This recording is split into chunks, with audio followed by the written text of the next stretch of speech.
Does your child often have a lot of worries and anxiety while going to bed? Well, I'm Dr. Tracy Tyson. I'm a board certified general pediatrician. I have some tips for you to help your child get a better night's sleep and actually address their worries and concerns. So I think the first thing to do is try to help your child figure out what is a worry versus a concern. A worry is something you can't do anything about. So there might be a tsunami next week. But a concern is something like, if I don't have my purple shirt ready for school tomorrow, I'm going to feel left out. So initially talking to your child when they're not worried about what is a worry and a concern, and constantly have that as part of your dialogue. So when it's time for bed and your child has something that they are anxious about, help them walk through the steps. Okay, is this a worry? Is this a concern? If it's a concern, what are steps that we should take to manage this? Maybe we get up and say, hey, I'm going to throw the shirt in the washing machine for you, or let's get up a little bit early, or let's do it right now so that we feel more confident. Allowing those concerns to get addressed prior to sleep will help them calm their brain and often resolve any other anxiety that they're having.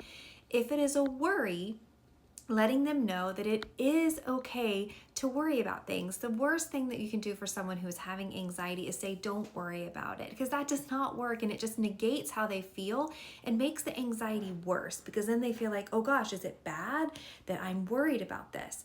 So letting them know that it's a worry, and then say, what do we do with worries? We flick them off, because the more we feed a worry, the bigger it gets, the uglier it gets, and the more it bothers us. So kind of talking about a worry like it's a bully. It's a bully that's trying to tell you you're not going to have a good night's sleep, you're not going to have a good day.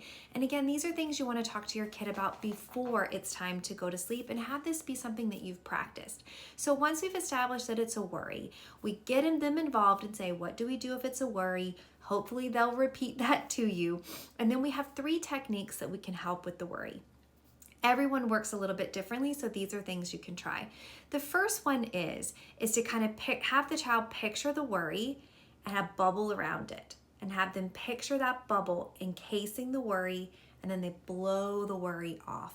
It sounds really silly, but that visualization helps guide the brain to let the worry go. So that's one technique. You can also just do deep breathing, where we don't even focus on the worry anymore. There's something called an ocean breath, where you can take a deep breath in for 4 seconds using your nose.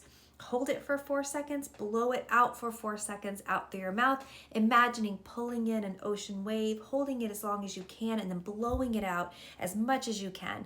That helps release a little bit of dopamine in the brain, as well as kind of calm down the vagus nerve, gets the kiddo to chill out and relax, and sometimes they're able to calm down. You can also focus on something more tactile. So sometimes writing down the worry and then having like a special worry box. This can work for boys or girls. I do find girls are a little bit more willing to use it, but have them decorate a special worry box and have them write down the worry. They can crumple it up if they're angry at it, put it in the worry box, and we close it. Again, we're kind of getting it out of our head, but this lets them know that we're going to address it later, because one of the things that kids have a fear of is they're so afraid that you're not going to address it with them. They're like, but you don't understand. And we're like, and we're going to go over this worry box in the morning. Don't you worry. We've put it in there. It's safe for tonight, and we're going to do this tomorrow. So those are some techniques that you can do with your kid at night. And a lot of these, again, have to be practiced when they're not worried. So doing the box ahead of time, figuring out which thing they're willing to do, get them on board, get them involved. So giving them an outlet when this happens can be super helpful, and allows the child to recognize that their worries and concerns are going to be heard.